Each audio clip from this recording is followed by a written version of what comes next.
Hi, I'm Grant Leatherwood with Oklahoma Living Magazine. Well, how far do you travel for a good cup of coffee? A couple minutes away? Just down the block? What about 2,200 miles? Well, Trey and Mallory Woods took an adventure of a lifetime, and thanks to that, we have Hoboken coffee right here in Guthrie, Oklahoma. So, let's take a break from the daily grind and check it out.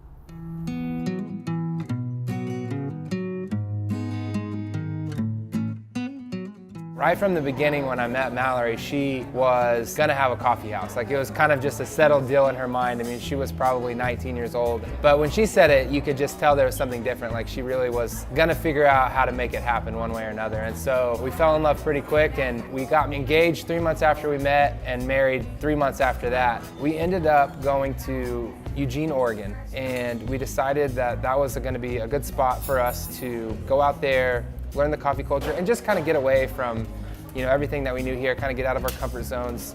When we would talk to cafe owners, like, you know, what can we do to have success at this? And one of the things we kept hearing was roast your own coffee. And so when we came home, we totally shifted our business plan from just being a cafe to, okay, we're gonna roast coffee, and then we're gonna worry about opening the cafe later.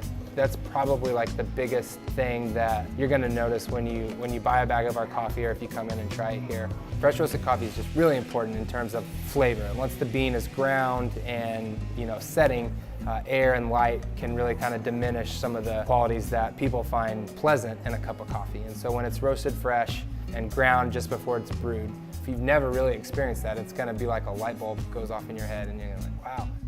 Everything they do here is very professional. You can tell they know what they're doing. Coffee always turns out amazing. It's very well balanced. It's great. It's a great place. And we've just had really great staff come along and help us, and it really carries so much of the load here, the daily activities, baking and drink preparations, things like that, it's given us a little bit of room to continue to grow our family. So we have 3 little girls now. So now Mallory's at home full time, but she still has her hands on like all of the design inside the store. Like, she really keeps it fresh. Like, she always, people will come in and tell me like, oh, this is new in here, and it's just a gift that she has. She's good at it, no doubt. You know, one of the coolest things about this business and this space that we're in, we feel like it was really set aside for us because it was really unused for so many years. But we think that like the Lord provided it for us and kind of set it aside because it was just a perfect space for us. And so when people come in and tell us that they feel just good when they come in, have a place to relax in and meet people, that's a really encouraging piece of the business that we didn't really expect. The Guthrie community has been incredibly supportive. Like, not only people that live here and come in here regularly, but, you know, sometimes you have customers that they come in for coffee, not every day, but once a month maybe. Maybe they buy a bag of coffee for their friend, but they always like tell people like, oh, make sure and stop at Hoboken. You know, it feels like people are proud of it, and that's really encouraging too. So wherever your life's journey takes you, just make sure one of your destinations is Hoboken Coffee Roasters in Guthrie, Oklahoma. I'm Grant Leatherwood with Oklahoma Living Magazine, and we'll see you next time on Table Talk.